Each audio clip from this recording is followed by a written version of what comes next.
Hello friend, it's BAWLER again, and I have some exciting news for you. Please subscribe to my channel and let me know what you think about it.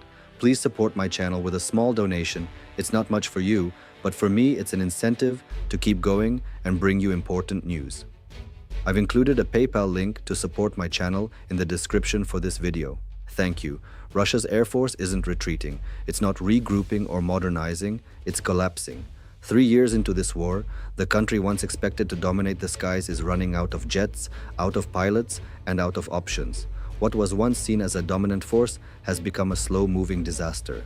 The losses have been massive, aircraft failing mid-air, planes dragged out of museums and scrapyards, and now, according to US intelligence, Russia's air power might never fully recover.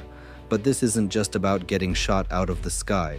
The entire system is cracking, crushed under the weight of prolonged war, systemic corruption, and outdated doctrine. So how did it come to this? How did Russia lose its aerial edge, and what does that mean for the future of modern warfare?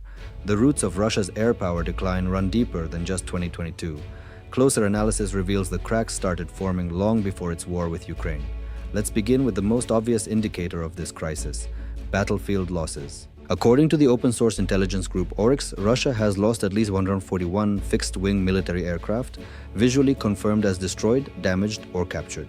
These include elite fighters like the Su-35S, bombers such as the Su-34, and various other support aircraft. That's about 10% of Russia's pre-war air fleet, and that number matters. Losing more than a tenth of an entire system, like an air force, can cripple your ability to conduct strikes or maintain air superiority, even over your own airspace. Russia's massive geography makes this worse. Its aircraft must cover much greater distances than Ukraine's, especially as Ukrainian drone strikes reach deeper and deeper into Russian territory. So, taking out even 10% of its aircraft severely hinders Russia's layered air defense strategy, and the 141 confirmed losses are only the beginning.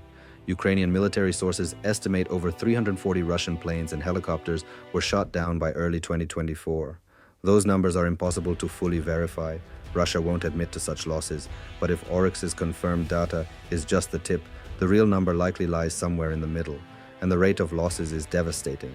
It's not just the number, it's the type of aircraft. Many of the downed jets were among Russia's most advanced, the kind that take years to build and even longer to train pilots for. Take the Su-34 strike fighter. It was Russia's flagship precision bomber, entering service in 2014. Each unit costs around $36 million with only about 6 made per year, yet 37 of them have already been confirmed lost. Russia isn't replacing these at the same rate they're disappearing, and those still in service, they're being pushed beyond their limits. That brings us to imputed losses. Damage not from enemy fire, but from overuse, poor maintenance, and a shortage of parts. Rand Corporation reported that Russian fighter jets were flying 3 to 4 times more hours per year than designed. That includes long-distance glide bomb missions and flying from distant bases miles from the front lines. Modern jets are built with strict flight hour ceilings and maintenance cycles. Exceed those and you risk catastrophic system failure. That's exactly what's happening. And with Russia's increasingly desperate flight patterns, like flying dangerously low to evade radar, the wear and tear is accelerating. Engines are suffering the most. The Su-35S, for instance, uses AL-41F1S engines that require full inspection after about 1,000 flight hours. Under ideal conditions, they can last 4,000 to 6,000 hours. But Ukraine is far from ideal. The demands of combat, constant afterburner use, and flying close to the ground reduce engine life significantly. F-16s in Syria lost 20% of their life expectancy just from ingesting sand during takeoff. Russian aircraft are facing similar conditions: heat, debris, and rough runways. Even if a plane survives a mission, its stealth coatings and radar profile may be compromised. That makes it more visible to enemy radar, requiring patch jobs that only fix the surface, not the engine or electronics inside. And this isn't limited to the Su-35. The Su-34 uses the older AL-31F engine, which lasts only 1,500 hours, and many of those engines are already past their prime. Rand's late 2023 report estimated Russia's Air Force was operating at only 75% of its pre-war strength, with over 60 additional aircraft grounded due to internal degradation. By 2024, Polish defense analysts estimated that 45% of Russian jets were nearing end of life, with 60 planes expected to be retired that year alone. Even with reduced usage, Russia is flying aircraft at nearly double their intended pace. Over the course of 3 years, that could mean up to 100 aircraft lost to wear and tear alone, and that number is still climbing. Western sanctions have made things worse. Russia now struggles to obtain the specialized tools and materials needed for maintenance. That means more aircraft are being grounded by logistical failures than by Ukrainian missiles. Modern jets rely on thousands of parts, each with its own replacement cycle. With many parts restricted or unavailable, Russian crews are forced to cannibalize other aircraft, reducing the overall fleet. For older Soviet-era planes, replacement parts aren't even being produced anymore. For newer jets, sanctions have cut off access to essential high-tech components. Even Russia's civilian airliners, like over half of its A320 fleet, have been grounded due to parts shortages. And that's just the visible tip of an industrial iceberg. In July 2024, Russia had to retire 5 of its 18 Il-76 MD-90A cargo aircraft after discovering they were built with substandard parts. By May 2025, a full government investigation revealed widespread fraud across multiple factories, cheap materials, inflated costs, and systemic corruption. These weren't isolated cases, they were symptoms of a broken military-industrial complex. That includes avionics, radar, and navigation systems, many of which fail at alarming rates. Ukrainian intelligence even spotted Russian jets using commercial GPS units strapped to their dashboards, just to stay on course. That's a shocking sign of how untrustworthy their internal systems have become. All of this results in an air force that looks powerful on paper but fails to deliver on the battlefield. And it's not just hardware. Russia's doctrine is also to blame. Russian air power was built around defending home airspace, not conducting complex strikes over hostile territory.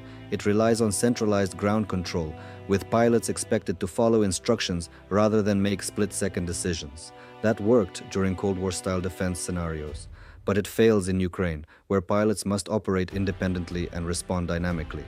A study by Air University found that Russia never fully integrated its tactical air force with other ground units. So, close air support and coordinated strikes were never properly developed. Russian pilots trained for fixed, rehearsed scenarios, not the chaos of real war. When the invasion began, this lack of adaptability became a death sentence. Pilots flew predictable routes and lacked the hours of experience needed for complex missions. NATO pilots fly between 180 and 240 hours per year. Russian pilots get less than half of that, and it's gotten worse. To replace losses, Russia has cut its pilot training time from 5 years to under 2, with far fewer flight hours. Facing this crisis, Russia adapted, with mixed results. Its main change has been a massive shift to using glide bombs, dumb bombs with wings, and rudimentary guidance. These bombs can be launched from 30 to 50 miles away, allowing aircraft to avoid air defenses. Russia started deploying them heavily in mid-2023, and now they're dropping dozens per day. But glide bombs are imprecise, with wide error margins, so Russia compensates with volume, launching multiple bombs at once to hit a single target. Between 2023 and 2024, Russia increased glide bomb use 16-fold. It's become a slow, grinding form of attack. Ukrainian analysts estimate that at this rate it would take a century to recapture occupied territory, but for now, it's the only strategy that seems to work. To support this approach, Russia has brought back mothballed jets like the Su-24 and MiG-29, aircraft easier to maintain with domestic parts. While not capable of standing against Western fighters, they can still carry glide bombs. In perhaps the clearest sign of desperation, Russia even resumed production of the A-50 early warning plane, a relic from the Soviet era. Outdated? Yes, but it can be built with entirely domestic materials, bypassing sanctions. These steps have kept the Russian Air Force functioning, but at a fraction of its former strength. Instead of precision strikes and aerial dominance, it now focuses on lobbing basic munitions from safe distances. It's a far cry from what many expected. It's worth noting Ukraine faces similar challenges, but has adapted differently. Ukraine's air force was smaller to begin with and suffered its own losses. By most estimates, Ukraine has lost at least 70 jets since 2022, but Ukraine has received Western aircraft, like about 80 F-16s and a small number of Mirage 2000s. Still, that's fewer than 100 planes, and training pilots to fly them effectively takes years, not months. Maintenance is another problem. These aircraft were near retirement even before being transferred. Ukrainian pilots also fly more than is sustainable, risking both machines and crews. But Ukraine has proven more adaptable, combining Western training with homegrown innovation. Low-altitude flying techniques and flexible strategies have enabled local air superiority and even attacks inside Russia. Beyond the war itself, Russia's air power collapse forces a reassessment of modern air warfare. For years, air dominance was assumed to be the key to winning wars. The US experience in Iraq and Afghanistan seemed to prove it. But Ukraine shows that dense air defense networks, like the S-300s, S-400s, and mobile systems, can grind even top-tier air forces to a halt. This upends decades of Western doctrine. The Pentagon, long accustomed to air supremacy, now sees what it means to fight a peer adversary. Even when the US owned the skies in the Middle East, it didn't always translate into victory. Air power alone couldn't win wars. That's a lesson every modern military must consider moving forward. Traditional metrics, fleet size, training hours, budgets still matter, but they're not the full picture. The future likely belongs to drones, standoff weapons, and smart suppression of enemy air defenses. For NATO, this is a wake-up call. If a smaller force like Ukraine can hold off what was once the world's second most powerful air force, then it's time to rethink what real power looks like. It doesn't mean the fighter jet is obsolete, but it does mean its role is changing. Russia's reliance on glide bombs may hint at what's to come, not precise domination, but survival through adaptation. So, what do you think? Are fighter jets becoming obsolete in peer conflicts? And does Russia's failure mark a turning point for air power doctrine? Let us know in the comments, and thanks for watching.